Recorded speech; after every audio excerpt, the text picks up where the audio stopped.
In Proverbs chapter 1, verse 6, it says to understand a proverb, an enigma, the words of the wise and their riddles. An enigma is kind of like a puzzle. It's where you got to take the pieces and through your powers of observation be able to discern where they fit. That's what a proverb is. And oftentimes I think we fail to recognize that God is showing us the pieces.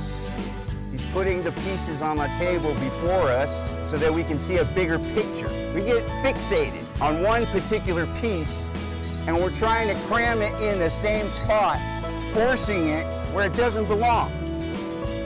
God doesn't want that for us in our lives. You get the wrong outlook, you get the wrong perspective in life. But if you allow the Spirit of God, the Holy Spirit through Proverbs, to help you along in showing you where those pieces fit, you'll have a further scope. That's an interesting word.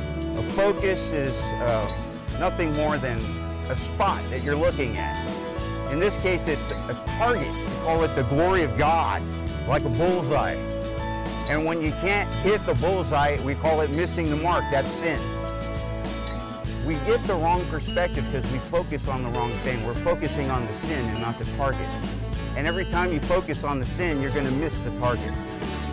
You won't be able to fit the piece in the puzzle. You can often get confused. It's not uncommon. When you first come to Christ, it's much like a fish out of water. You're floundering around and you're looking, you're seeking God, but you're not sure where to turn to. You can walk into a Christian bookstore and you'll see shelves and shelves and shelves of books, self-helps, all kinds of books from all kinds of different ministers, all kinds of different religions. And oftentimes all you know that you want is you want to grow closer to God.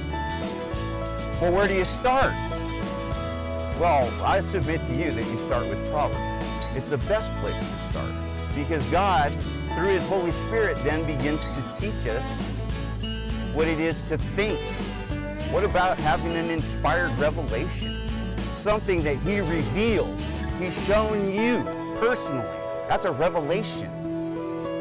John got such a revelation, he wrote a whole book about it. But God can inspire you to have a revelation. But don't get stuck as though you're the center of the universe and that only your circumstances are the only part of this puzzle. There's more to that. There's a bigger picture. Have the right perspective. Notice all the different pieces.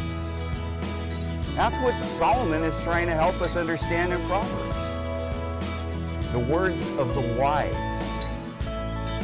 Wisdom is spiritual insight and application of knowledge. It's not enough to know something. Do all the memorization you want. But if they have no meaning to you and you're unable to apply them to your life, what good are they? A lot of people can say, well, I know Bible doctrine, but if they're not applying it to their lives personally, it will show. They have a saying, don't talk the talk unless you walk the walk. Talk is cheap. And then just give a whole bunch of words that really have no meaning. You do it to the glory of God. You do it for God. You're looking for a piece of the puzzle to make up the picture. So then you could say, aha, I see what it is. Understand really the essence of who God is. His glory. It gives us a spiritual perspective in life. Receiving and also giving. And I've heard some really selfish prayers too. Like God, like little dictators, you know, and God, I want you to do this. I want you to do that. Like God's going to do what you say. I think He knows a little bit better what we need, what you need. I mean, you should pray specifics, but you can't tell God what to do. You can tell God how you feel. You can tell God about your circumstances.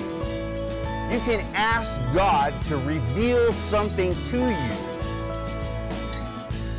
And then maybe you'll get an answer. But how else can you do it unless we study God's Word? It's a Proverbs Fellowship. It's a fellowship with God. When I say fellowship, I mean fellowship with Him and His Holy Spirit. Now that's getting to have a close and personal, intimate relationship. something to God. In Romans chapter 11, and we're starting with 28, concerning the gospel, there are enemies for your sake, but concerning the election, they are beloved for the sake of the fathers. For the gifts and the calling of God are irrevocable. That means once you've been called, there's no turning back. Once you become a Christian, back to sin, back to your muck and mire, back to that old person that you used to be. No turning back. When God puts a calling over your life and you have that revealed in your heart, something happens to you. You change. You could go out there and try sinning, but it's never going to be the same. Because way in the back of your mind, you're going to know. You got God in your heart.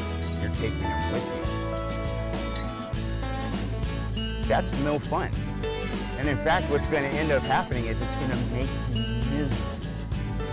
That's the conflict that we face every single time. We take our eyes off the focus, which is the target, which is God's glory. It's a Proverbs Fellowship. It's a fellowship with God. When I say fellowship, I mean fellowship with Him and His Holy Spirit. Have the right perspective. Notice all the different pieces. A focus is like a bullseye. A target. We call it the glory of God.